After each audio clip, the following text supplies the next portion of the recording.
Hello and welcome to the Average Australian podcast. This is episode 3. I am Chad Tondu. Alongside me is Edin. You can find us at the www.theaverageaustralian.com. Tonight we'll be talking about all the news, announcements and gameplay footage that was shown during the Tokyo Game Show last weekend.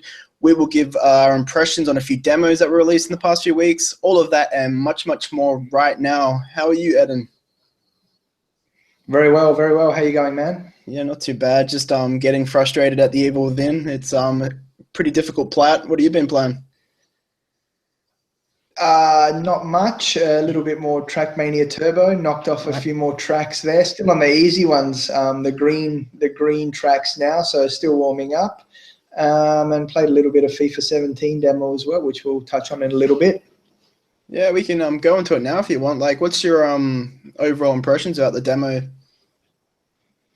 Oh, look, it's hard to say. It's hard to judge FIFA from a demo because, especially for me, I'm a Ultimate Team player.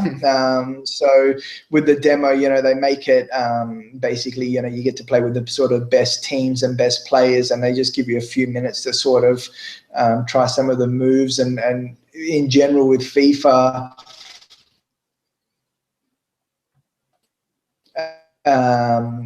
the game when you play a FIFA game. So, but it looks good. The Frostbite engine's there, and it looks nice. A different game. And, the present, like FIFA's always got a slick presentation, and it always looks really good. Great soundtrack, and they model the players really well, and the commentary's generally pretty good, and it's just going to be a matter of how's Ultimate Team going to play and what are the exploits going to be? Because there's always a few, and that's what that's what either makes or breaks Ultimate Team. Usually breaks it, and what makes me want to smash my controller. So I don't know. Like, I'm always torn on FIFA. Am I going to pick it up or not?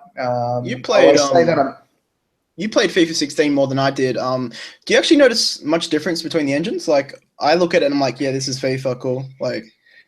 Yeah, it's hard to say because, and especially for me, like, especially when you're playing an Ultimate Team, you're really in that zone. So for me, it's like I'll zoom the camera out and I'll play with like the best camera so that I can see the most. So, I'm not zooming in and really looking at the player models and things. I think it probably looks better on a highlight reel.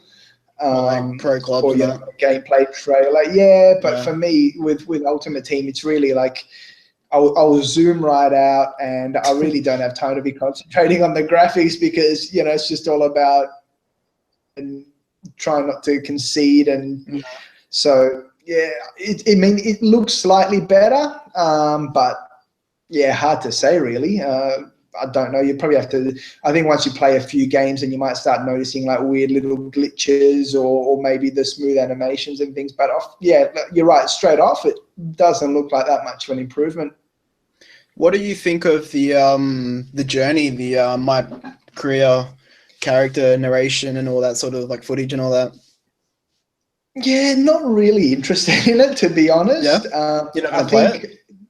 Look, I probably will. I'll have a look. Look, I'm not even committing to buying it at this stage. Like, I'm not even committing to buying it. So, I think they're trying to probably. I don't know if they're going off the back of some of like the NBA 2K stuff. I know they've had like some. I wanted to talk about that because that impressed me. Like, that made me want to buy the game. I probably won't, but it actually made me want to play the game. Whereas the journey on FIFA, it doesn't do anything for me, like, at all. It doesn't look that interesting. Like I said, I don't know how much they're going to sort of flesh it out. Is it going to be like the same experience for everyone? And, you play it once and that's it. And it's like kind of like a really linear progression through this guy's career, or is there actually going to be pivotal moments where you can sort of, branching paths and stuff like that? Like, I doubt they've gone into that amount of detail. I think it's going to be like a pretty linear story. But I don't know. Like, doesn't really interest me. I think with FIFA, it's kind of one of those games like you're either into Ultimate Team, or you're into pro clubs, or you just want to like sit on the couch and play with mates or something like that. Like, there's different people are into different aspects of FIFA, but I can't see that many people being into the story.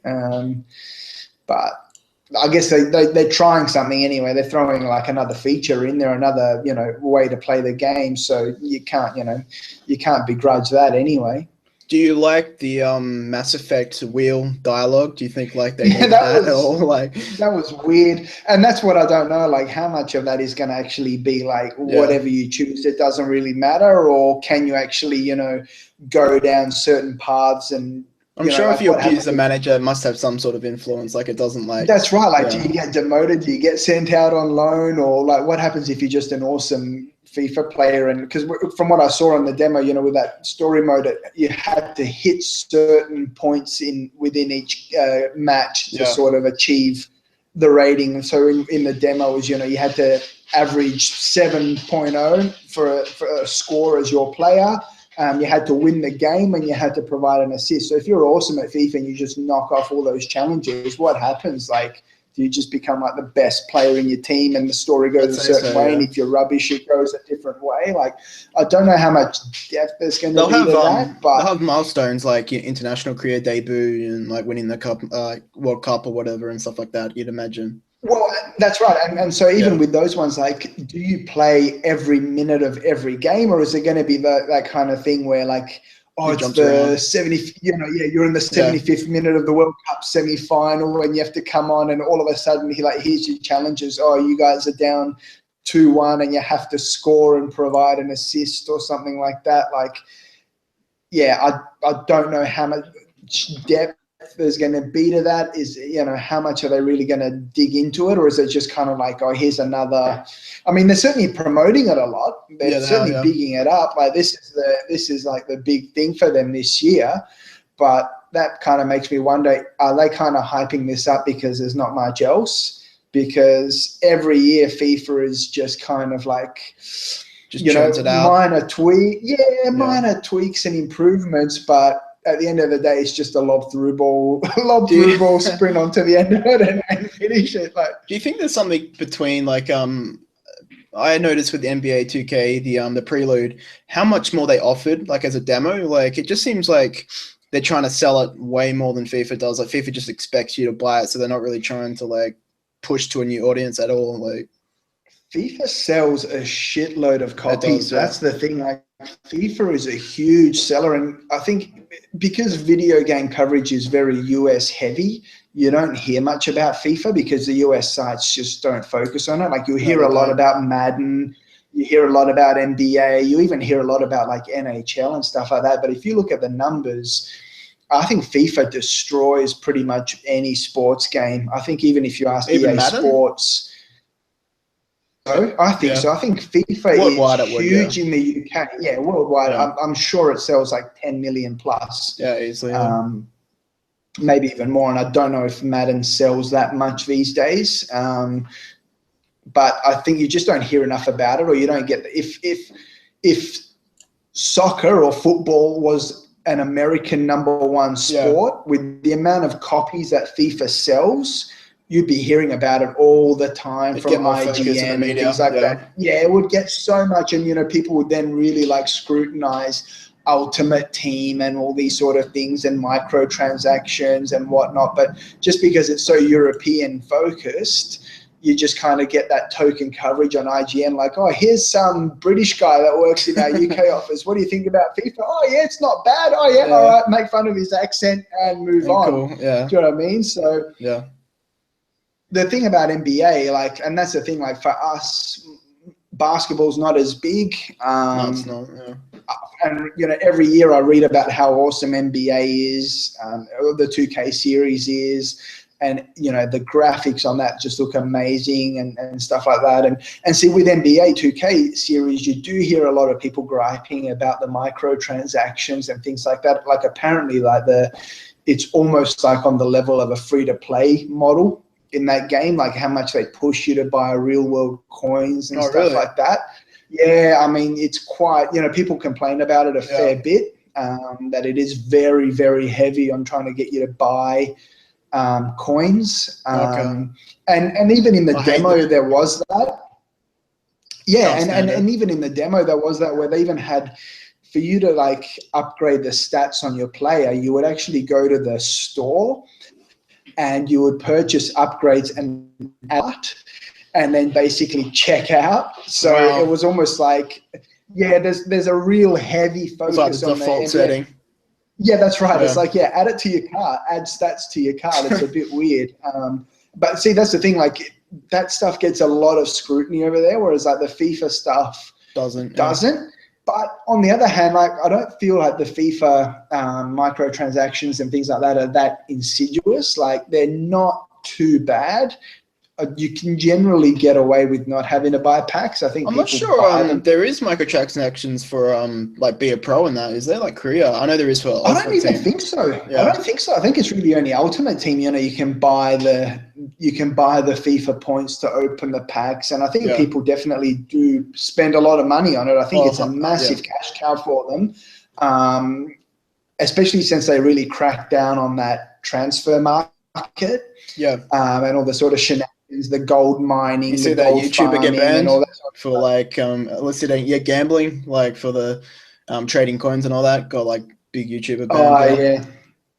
Yeah, right. Okay. So they're really I remember they cracked down on it a couple of years ago. I mean, back in the day, you know, my mate and I, we would do the same thing. He kind of cottoned onto it pretty early where, you know, for maybe, I can't remember how much he'd spend, maybe $30 Australian or something like that. He'd get his 500,000 coins, deck out his, you know, get himself a pimpin' Bundesliga side or whatever and be done with it.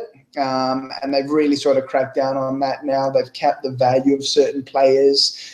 You can't put up a bronze player for 500,000 coins and have a gold farmer buy it off you and, you know, all that sort of stuff. So they really cracked down on it. So they are trying to really protect their cash cow there, but it doesn't seem that bad. And I think if you don't want to participate in that, you don't really have to. So from that point of view, like FIFA's pretty good. Like I said, with the demo, they kind of pretty much know. Yeah, they know you're going to buy it. It's almost like the demo's not really there for you to try it out and see whether you like it. It's more just to kind of like remind you, like, hey, FIFA's coming out soon. Get ready. Start getting hyped for it. So I don't think they really put too much effort into it. There was other demos coming out in the past 2 weeks. Obviously, we talked about NBA, we talked about FIFA. Resident Evil got a new update quite recently. There's news that it hit 3 million downloads on the PSN, which is not too bad. Have you played either version? Like, have you had a look? I haven't. I've downloaded it, haven't touched it at all. And so I'm kind of curious to find out what exactly is it. Is it like what was put out a little while ago with that PT demo where it's really just almost like a teaser exploration, like a building hype for an upcoming game where it's like the demo's not really anything to do with the game? No, the demo is part of the game, I'm pretty sure. But I think because it's VR, it'll like separate into levels instead of being like a fluid storyline. I have a feeling that's what's going to happen. In terms of the actual new demo, it doesn't offer too much compared to the original version that came out the day of E3. There's a few different like spoilers and little things, but you'd have to be fully into the universe to see it. Like for new people that have played the original, don't bother downloading it again. The game looks great. Environment's great, the music sound brilliant, but like you said, it's difficult to imagine like how it's going to transition from level to level because you escape the house, spoilers, and you get like kidnapped. And so what's the story then? Is there references to Resident Evil lore, Raccoon City, Umbrella, you know, are you Leon Kennedy? Like, what's going on? Who are you in the story? Does it really elaborate on any of that? Or is it kind of like you wake up in a house or something and you have to get out of there? Or how much does it actually tell you? It doesn't tell you who you are, but you have this like flashback where you're like this cameraman, like they're filming this documentary and they get taken. Like, you assume they're dead. And so I think one of the film crew is your brother, I think. One of them's your brother. So you go into the house to like try to find out what happened because you find this tape. And it seems like the tapes are a big part of how the story progresses. So I assume you jump from tape to tape and play that memory almost. That's what I'm thinking is going to happen for VR. So and will you be playing? Will those memories be playable scenes, or will that just be flashbacks that'll kind of tell you a bit more about the story and No, all the you play gameplay the will be flashback. It's hard to know. you play the flash. Yeah, you play the flashback, but it's hard to know if it's like a roller coaster. You're guided to the the destination that it's always going to be. I don't know how much you influence the outcome in that respect. So like, I enjoyed playing it, but it's hard to see what the full game's going to be, obviously. Yeah, I mean, Resident Evil's really got me intrigued because it really looks like they're pushing the horror aspect of it hard. I mean, look, Resident Evil 4, loved it. That's my favorite in the series, and probably for a lot of people. But really, even there, it was kind of that was action based, wasn't it? From that. That's right. I mean, even that one was kind of starting to deviate from its horror roots. Yeah. And then obviously with 5 again, but that was very action heavy. And then 6 just really kind of lost the plot. So I think they realized they kind of needed to rejuvenate the franchise, and they're really going back to those horror roots. Yeah. But at this stage, we just don't know like anything about it. It looks good. It's got me intrigued. It's got me excited. They're kind of teasing little bits of it, and everything they're showing is good. Getting a really sort of creepy vibe. So in the screenshots, they showed that family. The Baker family looked like sort of like like a Texas Chainsaw Massacre style family feast of just kind of feasting on some flesh there. What are they in the demo? Are they covered? Are they referenced in the demo at all? Is that their house that you wake up in, or one of them related? Yeah, one of them. I'm pretty sure it's a baker. He like grabs you as you're escaping the house and pulls you back, and then you end up in the chair. So it's definitely their house, but how they tie to your character and why you go to the house outside looking for your brother, it's hard to like know what's going on like fully. I mean, I'm speculating that maybe this demo where you're playing this guy, the cameraman or whatever it is, that's kind of like maybe they'll be the characters that are referenced in the full game, and you'll be playing as one of the kind of Resident Evil alumni, and you'll be maybe trying to rescue these guys or something like this. So the demo's kind of just maybe showing you a little bit about their story, but then in the actual game, you're going to be that traditional kind of, army dude or a cop dude or something like that. And you get sent in to kind of find these guys or rescue them or something like that. Because I feel like it's going to, you're going to be the guy looking for your brother, and it'll switch to the brother often to see like a different path.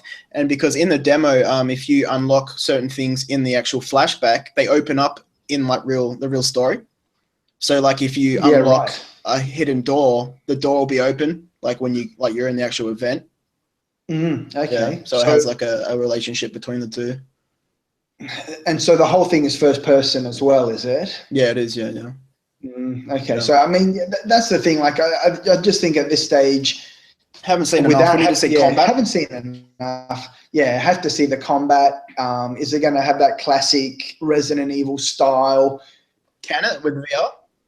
Like it's going to be weird. Yeah, and that's the other thing, like that VR, I mean, that's my only concern. Like, if they're just going to tack on the VR, I'm happy with that. Like, as if they're just building created in VR first. See, that worries me. That worries me because everything else gives me high hopes, and if it's almost like I would be happier if they just tacked on VR. If they were just making a Resident Evil 7 game for the next gen or for the current gen, high def, PS4 Pro graphics now as well, nice graphics, classic Resident Evil gameplay, if you can call it that, and those horror themes and stuff like that. And then the VR was almost just tacked on. Great. The fact that they're building it for VR, if that's what the case is, that has me worried. I think the level design is definitely built with VR in mind because I think it's going to go back and forward to load instead of being like a fluid thing where you're out the door and into a forest type thing. So, I mean, that has me worried. I mean, but again, look, the other thing that they kind of did tease was like, oh, hey, is it that the item boxes are back, and the save points and stuff like that. So it seems like they're trying to go back to some of those classic Resident Evil tropes, I guess, and kind of some of those classic Resident Evil aspects, and they're really emphasizing the horror. So I just hope the VR doesn't ruin it, because like we talked about this before, but for me, like, and for a lot of people, I think they're seeing like VR has just kind of gone super quiet and dead. Yeah, And I'd feel bad if Capcom are trying to resurrect the franchise and they're hitching their flag on VR now that nobody cares about VR. Let's talk about VR for a second, all right? Just a quick intro. Yeah. So the Tokyo Game Show happened over the weekend. There was a lot of different gameplay footage shown. Nothing hugely different or new, but they showed different elements to games like Horizon Zero Dawn, The Last Guardian. There was obviously info on the Death Stranding. And like you said, outside of that, they did actually focus heavily on VR. There was quite a few Japanese-inspired, like slice of life. Like I don't know if they're dating sims or just like social interaction, romance type things. Creepy Japanese, dating sims. I do think that is where VR shines. Like I think it's a social experience. Like there was like music, like VR titles that let you go into like like nature, like a forest or a beach. What do you think about like the overall Tokyo Game Show? We'll talk about VR in a second. Oh, look, I think Tokyo Game Show is kind of one of those ones that's not really that important in the that grand scheme of things. Everybody wants to hit E3 hard. I think PAX gets a lot of love because of all the indie titles and things like that.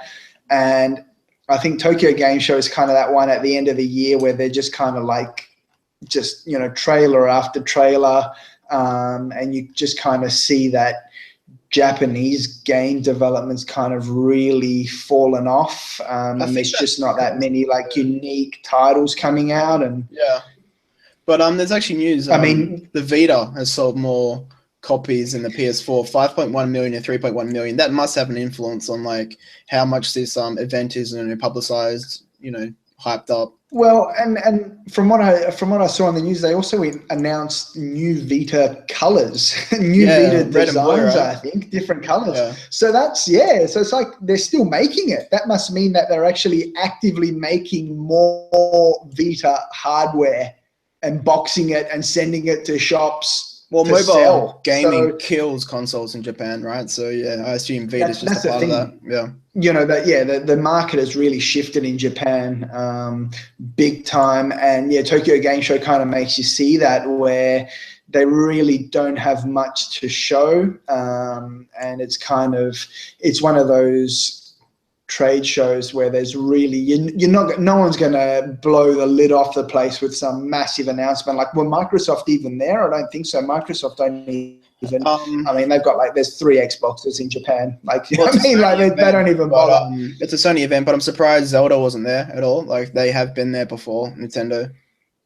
Yeah, and Nintendo are kind of doing their own thing now as well. Where they've pretty much given up on it. Yeah, they've given up on E3 even, and they're pretty much every time they bring out news now, they kind of like their first thing that they always say is like, we're not talking about the NX. We're not talking about the NX now. We're not. So they're really kind of trying to build the story for NX. When they're ready, they're going to drop it.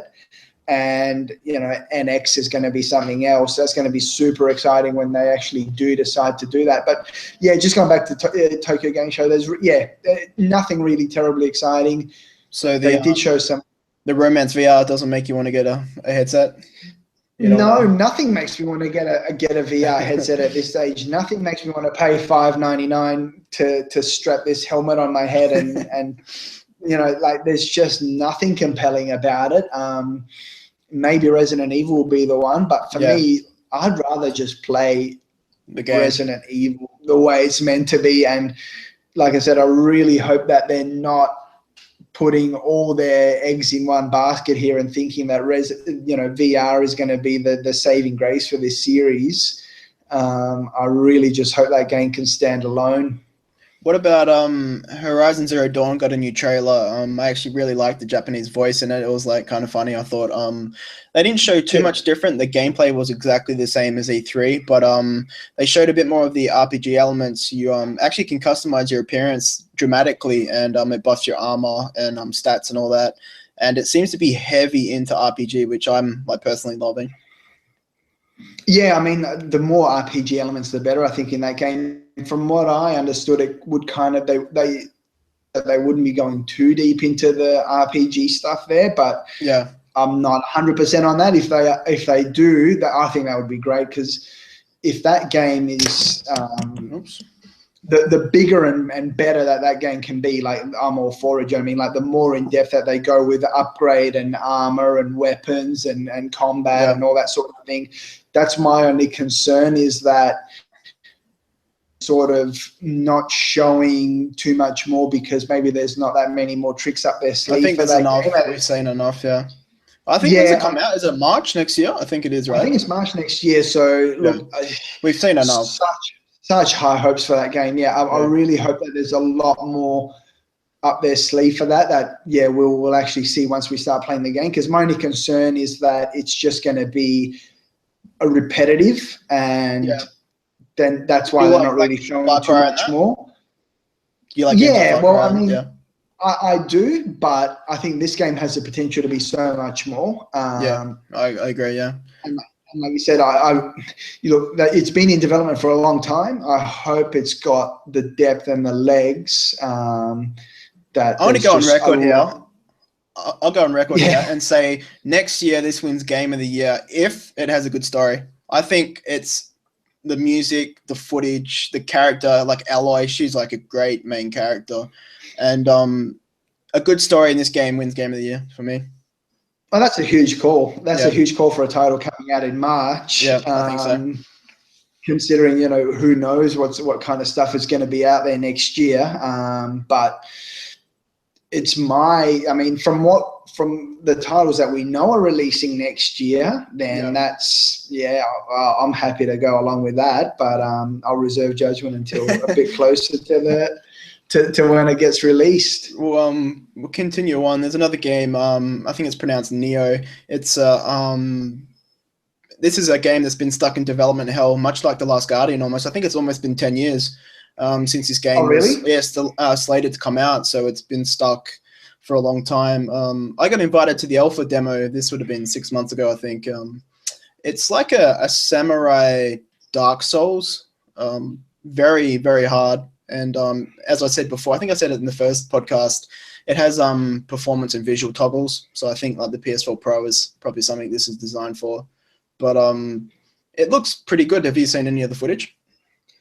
The first I heard of it was when there was that, I don't know if that was just a general release demo, or was it a beta, or was it the alpha, and people really started sort of hyping it up. But from what I saw, it kind of really looked like a new take on Dark Souls or Demon Souls or Bloodborne, or whichever one of those ones that it was most closest to. But it had me intrigued because I think there's not enough of those kind of games. I'm surprised that there isn't more people copying the Dark Souls style.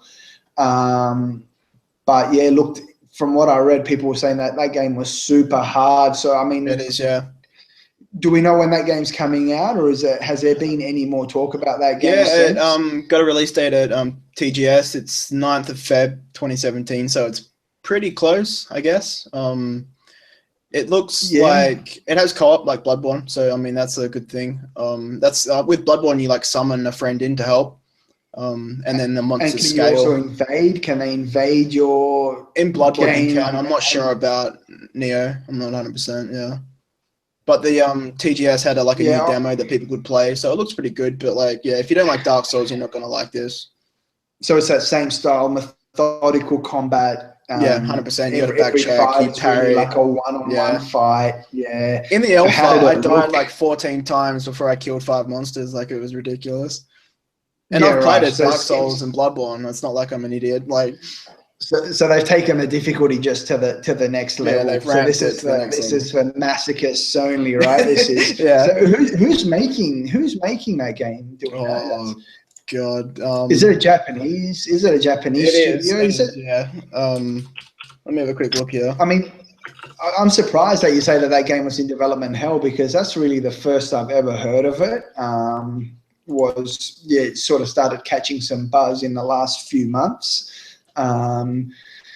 It's the developers of Team Ninja. The publisher is, I'm going to pronounce this wrong, Koei Tecmo, I almost want to say. Yeah, right. Okay, Yeah, Koei Tecmo. Yeah, Team Ninja. Okay, so that's yeah, that's interesting. With Team Ninja obviously being responsible for the Dead or Alive series and Ninja Gaiden and stuff like that. yeah. It says Yeah, I originally mean, announced by Koei in 2004. So that's longer. yeah, right. That's longer Okay. than The Last Guardian, isn't it? Or was that 202? Well, yeah, but I mean, and does that mean that they can actually lay claim to having come up with that sort of combat and stuff before Dark Souls / Oh, Demon Souls? I can't remember what I'm year not sure what year Dark Souls came those out titles originally. came out, but yeah, I mean, look, I'm all for another type of that game, even if I'm not going to play it. I like Yeah, to see more of that kind of style, because I'm just sort of in those kind of games are really interesting to me, even though sometimes I'm more interested in kind of the idea of them or then watching the them than execution. Yeah, actually playing them. Because for me, playing them, it's super frustrating and super difficult. But I think when you watch good players play them, they're really sort of good games to watch, especially when you're taking on those bosses and the fights kind of going down to the wire and things like that. It can get pretty exciting, those kind of games. So I'm all for it. Remains to be seen just how good it's going to be, but fingers crossed. I hope it does well. it's weird that this game is like hyped. It's hyped and it's positive, but like The Last Guardian, right? That's been delayed. Development hell, and that got shown at TGS again. Similar Mm.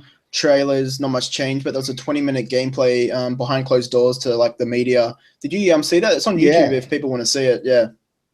I haven't seen it. Have you seen it? Yeah, I actually think it looks really good. I think this game will actually beat the the expectations, providing they fix the bugs and the camera looks are kind of jonky. Like it doesn't seem to wrap around with your movement enough. So I'm hoping that's why the delay is there to fix that because I think the story, the interaction between the two, I like the fake language, like sort of like Sims. I think the game will be okay. I don't So did know. you pick up on what it is? Were you able to pick up on that from watching it? Do you kind of get a better understanding of what the game is or what it Yeah, wants you to do?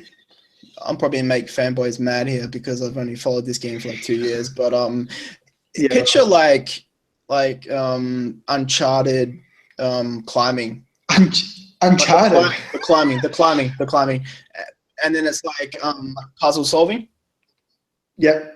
So like it's But very what is temple the object? orientated. So you're the boy, you're the child, Yeah, the boy. Yeah, and you're trying to get that dragon to the cat dog.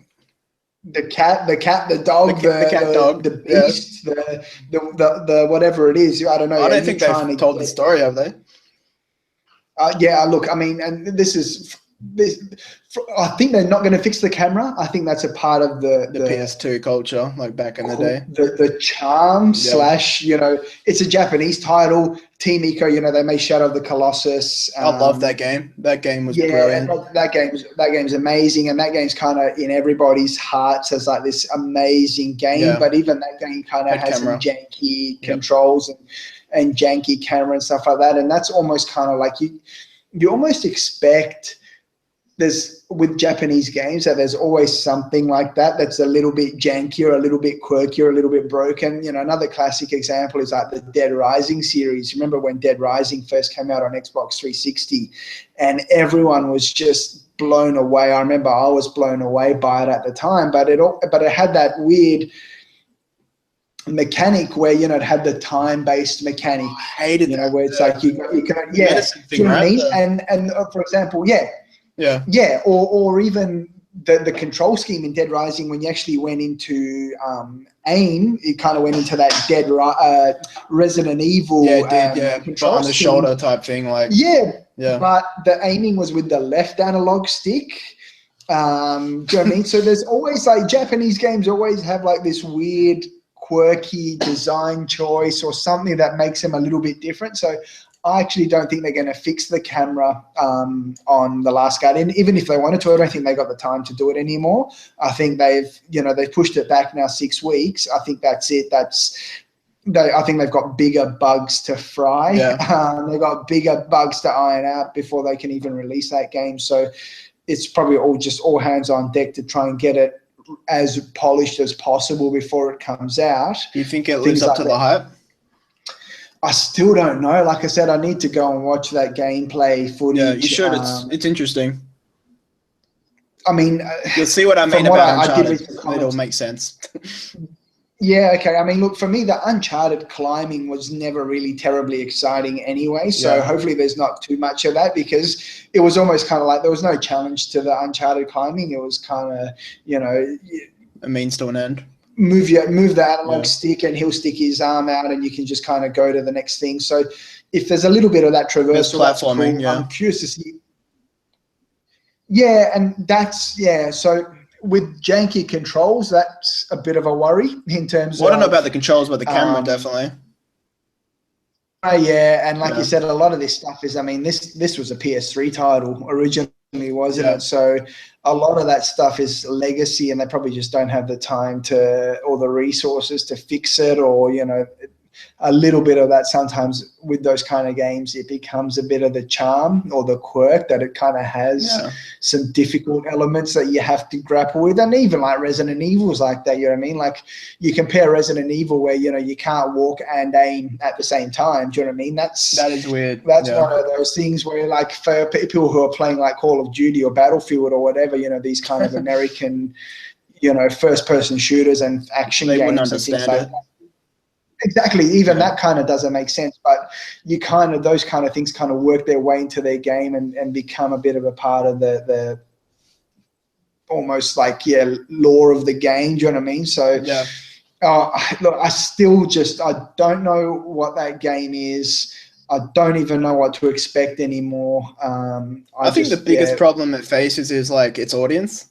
Like No Man's Sky, it didn't have an audience.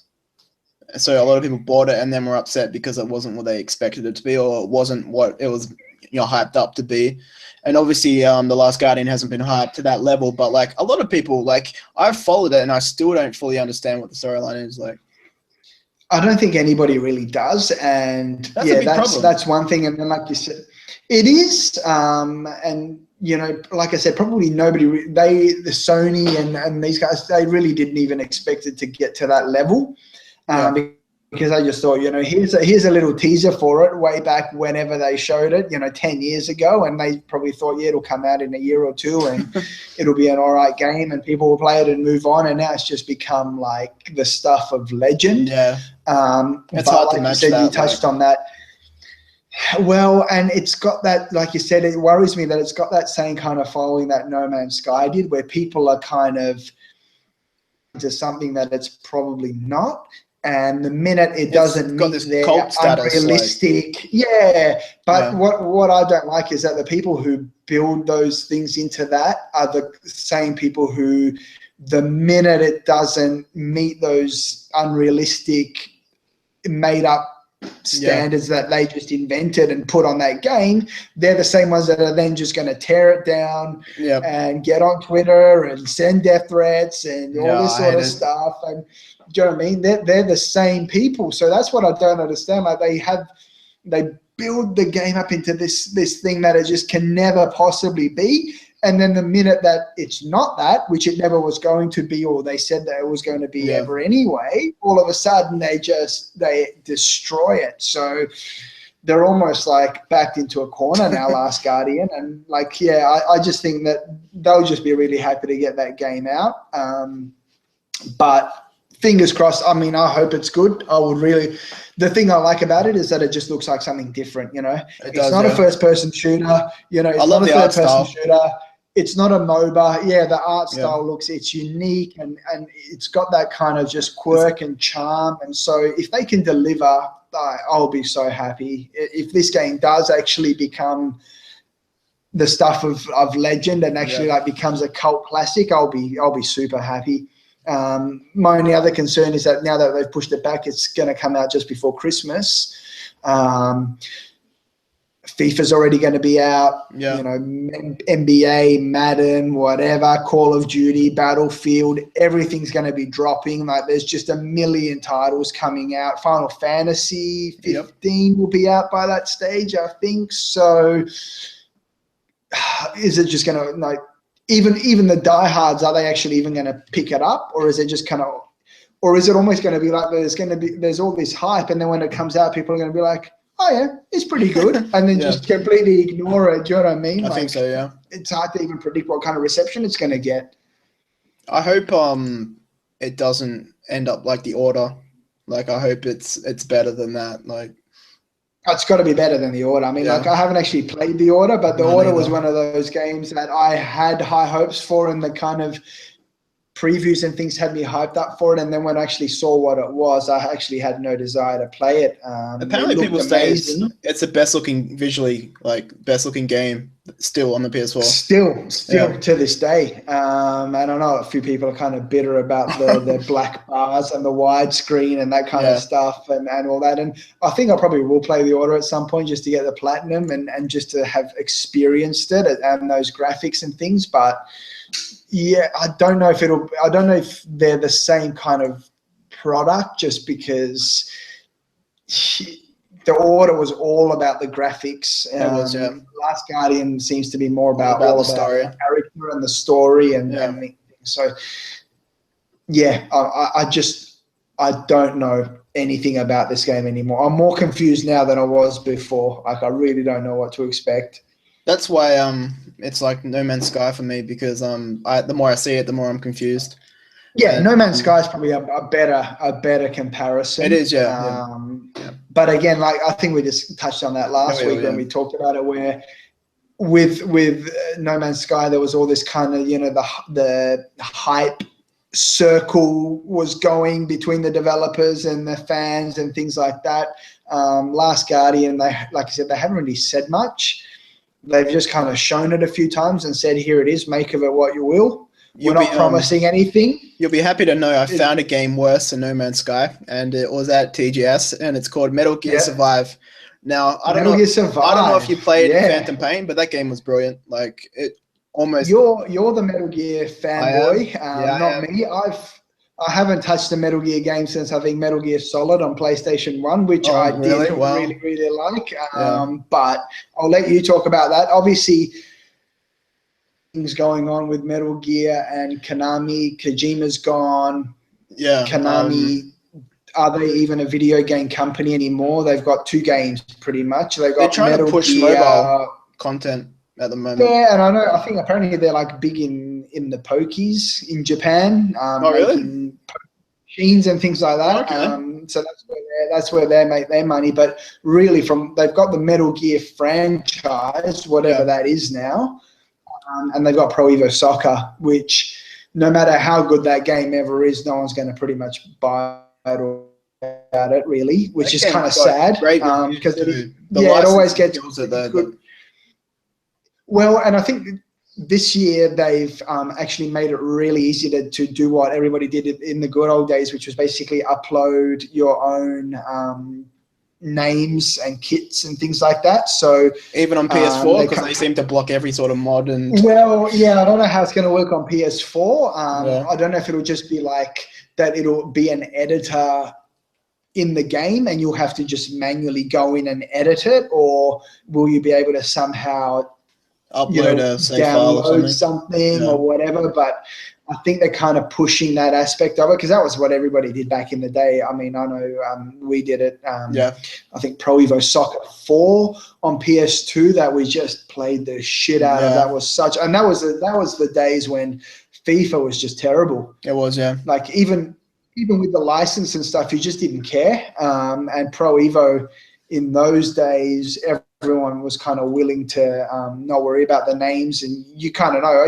North London versus Manchester Red. Yeah, sure, we know what you mean, and it was just awesome. So they're kind of going back to that to let you modify the player names and things like that. And Pro Evo has been getting really good reviews for the last couple of years, but doesn't make it. It doesn't really make a dent anymore. And apart from that, Konami, what have they got? They've got Metal Gear.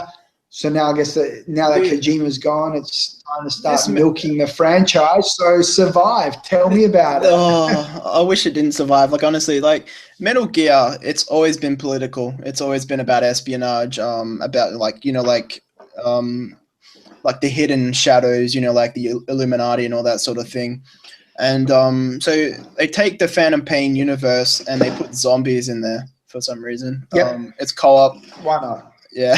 Zombies are cool. Yeah, zombies are cool. Yeah. Hideo Kojima says, when you've got no other idea, no, just stick the zombies in there. Hideo Kojima says the Metal Gear games are about political fiction and espionage. Where do zombies fit in with that? And no, I agree, like 1,000%. Like, keep in mind this game's only gonna be $30 or so because that's what Ground Zero was originally. So it's like a money milking exercise essentially. So is this like a Left 4 Dead or something like that? Is this like a team shooter?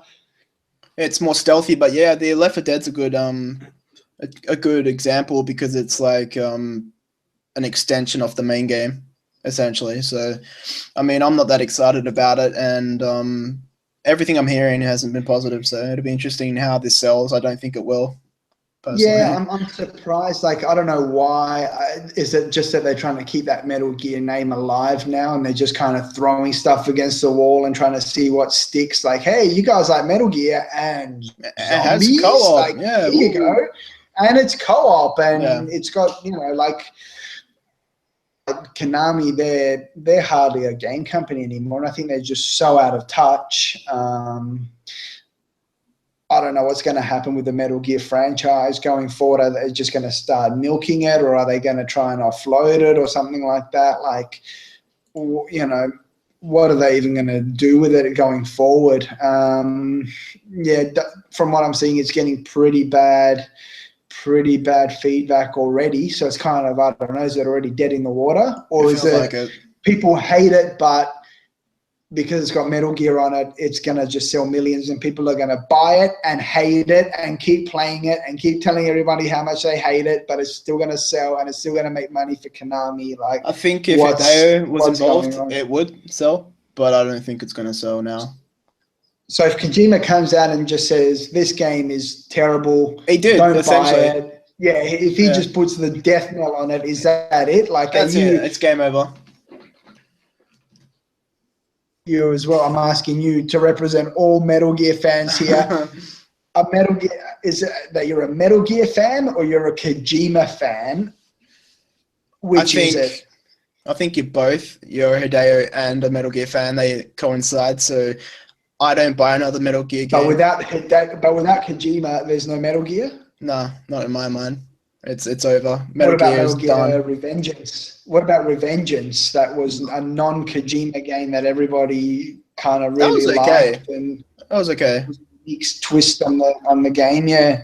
It was like the Final Fantasy 13 thing with the lightning returns. It was more like action based than the traditional. Yeah, it was like an offshoot of an offshoot of that. So now with Death Stranding, whatever the hell that game is that just going to absorb the Metal Gear audience? Is this going to become the new soap opera video game epic for the new generation? Like, is this the start of something new here? I'm so confused because Hideo is getting these interviews and he's like talking about the game, but he's not talking about the game. He said it's out before 2019. He said it's out before the Tokyo Olympics. And then he mentioned this movie, I think it's called Akira or something. And he said it would be a year before that. And that's coming out in 2019. So the assumption is 2018 is Death Stranding window release. Now, so that's the video game deadline now. Apparently we're releasing it before. That's how you measure video game deadlines now. Apparently by movies and Olympic games. Apparently, I can't put a date on it, but it'll be out before the next Olympics. Like, who cares about the Olympics? And a year before a movie I've never heard of. Yeah, I mean that's weird. So is he trying to like hint there as to like when it might be? Like said, is that kind of 2018? I think 2 years, 2.5 years. He's hinting that it's going to be there. Yeah, and from what I saw, he also said it's got online elements. Yeah, like it can be played single player. Open world elements. Has co-op, can be played single player. So when you say that, I think Bloodborne, because you play single player and you can invite people in. But that's not open world. That's closed off and you invite people in. So I just think when you say it's got open world and online elements, yeah. You've told us basically nothing. Because no. Well, he says it's nothing like we've seen before, so I mean, like, who bloody knows what it is, right? Look, the guy is just insane in terms of creativity and the stuff that comes out of his head. So whatever it's going to be, I'm just super excited to see it, because is it going to go down that Metal Gear path of like story heavy and a very sort of specific directed story with gameplay elements, or is Kojima kind of changing his style a little bit and he's going to try and actually really focus in on gameplay? I mean, I didn't play Metal Gear Solid. How story heavy can an open world game be? Like, you've got a story overarching path that you keep going through, but like there's a point in time where the story fades away, right? Like it did in Phantom Pain, it did in Skyrim, those sort of games, the story does. Well, and that's what I'm saying there. So with Phantom Pain, I didn't play it, but from what I picked up on it, it was very different to the other Metal Gear games. Oh yeah, 100%. Because it was more about the gameplay. It was really about the gameplay, and I think Kojima probably learned a lot there from, open world titles, your Grand Theft Autos and your Saints Row and everything else that's come out, where you can kind of, like you said, you can create the story through gameplay, and there's no need to do a 45-minute cutscene, because you can kind of let players create their own story or guide their own story through the gameplay. So it looks like he's maybe kind of going down that path more, but whatever he comes up with, I'm super excited to see it. But there's rumors rumors are using the Media Molecule Dream engine or Sucker Punch's technology, because they're apparently good with motion capture. So like both of those engines seem pretty good. I've only seen a bit of Dreams, but it'll be interesting how also female protagonist along with Norman Reedus. So I mean, it sounds so. Is Reedus in the game, or he is? Yeah. He is in the game. That's confirmed, or he's just kind of doing motion capture for the trailer.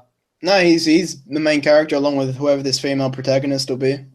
So he's the main character. So okay. So they said they'll show a different side of him than you see in The Walking Dead. So maybe a more, I don't know, down to earth, emotional type of person, I guess. Oh, he's pretty down to earth and emotional in The Walking Dead. Everybody loves Daryl. Oh, I love him too, but he's not emotional.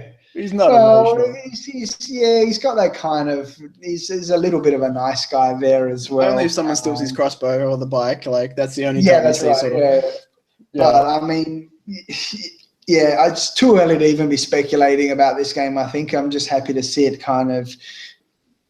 You've teased us. You've whetted our appetite. Now go away and actually come back when you've got some stuff to show us. Do you even want to see it next E3? I think next E3 would be ideal for him to show some gameplay. Yeah. I think if he's got a nice little slice of gameplay to say, check this out. Yeah. Here's a mission. Here's all the elements that you can do. Whatever there's going to, is it going to be stealth? Is it going to be more action? And just kind of show off a snippet of the game. If that is, do you think we get a release date next E3 or no? I think, look, I mean, if it's coming out 2018, then probably not. E3 is middle of 2017. Look, I think if the thing about, I mean, from what I understand also with Metal Gear Solid, like that thing just spiraled out of control in terms of budget and things like that. And Kojima's probably a bit of an egomaniac, and he's just got a million ideas and he can't even cram them all in. So if he can keep it tight and actually deliver, what he's imagining, and he can actually kind of keep on that deadline and follow that deadline, I think next year E3 ideal time. Check it out. Here's gameplay. Here's shit you've never seen before.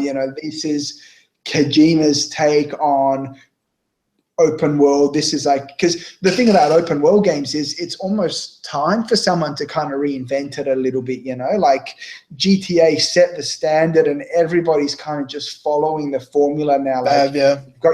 you've got your story missions and you've got your side missions and you can run around and cause chaos, and you know, you got your driving and you've got your shooting and there's the gun shop, and you know, The only game that's really changed that is like Watch Dogs, because they've incorporated the online into the actual world.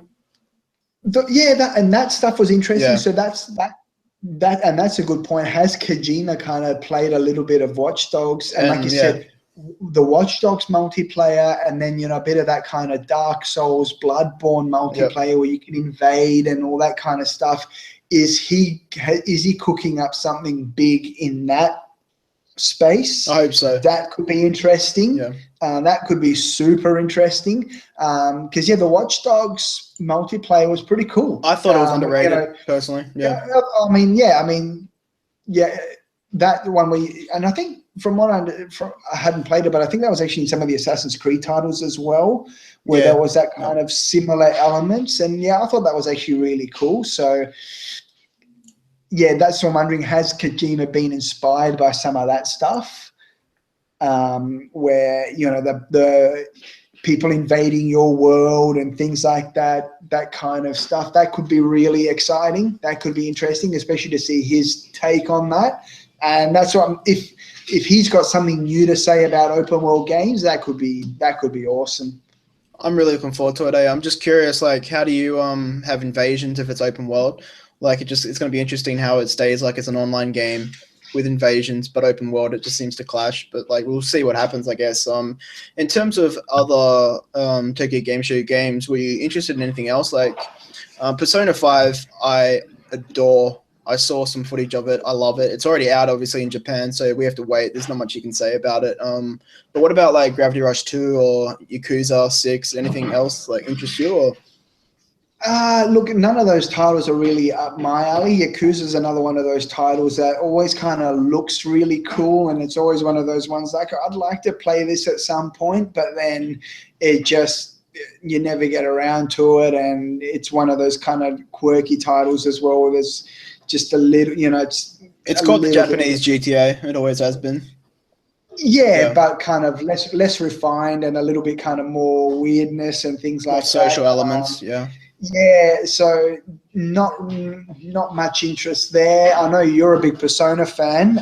Huge fan, yeah. So what's your take on that? It looks fantastic. I just wish it was coming out this year. Honestly, we both watched the Final Fantasy 15 movie. I also watched the new trailer that came out in TGS.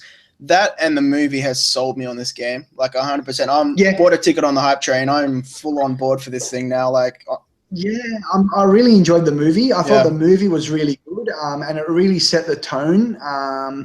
And what I liked about it was that they did actually keep it quite simple. They did, that they didn't go into too much crazy, wacky, convoluted stuff. So on the one hand, you could criticize it and say, oh, it's a little bit generic and it's just a little bit safe or whatever. But I think it's actually played out really well. I think Final Fantasy is really wacky enough where the story can be generic. It just needs to be executed well. Yeah. So look, I mean, I didn't play the demo, so I don't know how it plays, but in terms of story and characters and lore and stuff like that, it's actually got me really excited. So I'm with you. I'm on the hype train there for Final Fantasy 15. Absolutely. If you haven't watched the TGS trailer, watch it, because it connects to the movie more than anything else I've seen for the game so far. Yeah, right. Yeah. Okay. Yeah. So and there's also a little bit of an anime series, I think, as well, a 4 or 5 episode anime series that I'd like to watch. Is this the characters from the movie? Do you know? Or? Yeah, I think, and I think it kind of fleshes out the characters a little bit there, and each episode is dedicated to one of the characters. So I think a few of the episodes are available for free, and a few of them you might have to sort of, I don't know if there's going to be a collected edition of it on a Blu-ray or something like that, but I know some of the episodes that come out for free. But I'm with you there. Final Fantasy 15, I was hyped for it even back when they showed it, that original E3, which I think was maybe last year's E3. They showed some of the gameplay for it, and it just looked awesome at the time. Yeah. I tell you what they need to do. They need to give this Final Fantasy movie for free for PS Plus users. They need to just push this because it will sell the game, in my opinion. Yeah, I mean, the CGI in that title is just amazing. And yeah, it just kind of paints the picture for the game really well, and kind of does get you interested in the characters and the world a little bit as well. So, look, I'm not a fan of having to watch a movie to buy a game, or just anything where you have to go outside of the game to get the full story. I don't think I'm will. Not a big fan of that. I hope but you don't. In this case, if you don't see that movie, you're not going to be missing out on much. But when you do, it just kind of gives you like a little bit of extra depth, and kind of gets you a bit more hyped up for it. So yeah, Final Fantasy 15, I'm big on it. Disappointed that they did push it back, because if they hadn't, I think we'd actually be playing it by now. It was probably supposed to come out like. Did they ever say why it got pushed back? Or is it just your typical? They usually, typical, probably polish. Like, it's pretty hard, I think, for games to hit any sort of deadline these days. But yeah, I think that game, hopefully it delivers. I mean, everything I've seen looks awesome. If that storyline can keep going throughout the game, I'm sold. Obviously, in the coming 2 weeks or so, there's not too much coming out, in my opinion. There's a few different games, but do you see anything that you're interested in that coming out in, say, end of September, by the end of September? Well, I mean, if you look at just what's coming out in the next week or so, again, not much yet. What have we got? There's the second episode of the Batman Telltale series. Yeah, it's getting about an 8 out of 10 from the reviews I've seen. Yeah, so. Look, I mean, I'd like to play that at some point, but I'm like so far behind on the Telltale games now. I still haven't played Walking Dead Season 2, and that's on. I haven't played Walking Dead Season 2 either. I mean, I played the first season. I loved it. But yeah, haven't played season 2 at all. And then there was like the Borderlands series and Fable and all these other ones that I'd really like to play. And I love my Batman. I'd love to play that one, but haven't got around to it at all. NBA 2K17, that's out. Again, probably not much interest from us on that. Firewatch on Xbox One, Warhammer 40,000, Eternal Crusade. Obviously, FIFA 17 is on the 27th. That comes out soon. Yeah, so FIFA 17 will be the other week. So not much yet. I think, coming up, there's going to be a lot of stuff is going to drop, and it'll be curious to see what sort of gets the good reviews and the big ratings, and what ends up sort of being like the must-play or must-have title. Fingers crossed, 7th of October, Mafia 3. Hopefully that is good. Yeah, I mean, look, I am excited for that game because I love my open world, and it does look cool, and I think there's a little bit of a cool take on it. But I love open world games that actually focus on the driving as part of like the actual game, and not just a way to get to objectives. Fabled for that, isn't it? Yeah, Mafia is kind of fabled for that, where you have to sort of stop at traffic lights and you have to obey the I like that. laws. I understand why some don't, but I do like that. That's cool. Yeah.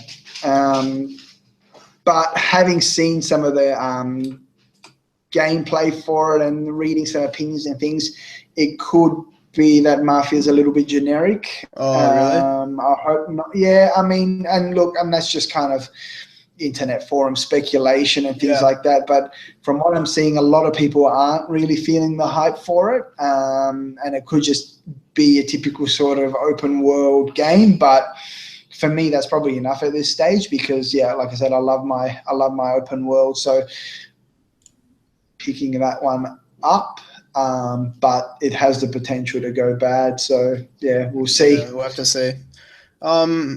Is there any other game you want to talk about? Because that's pretty much it for this episode.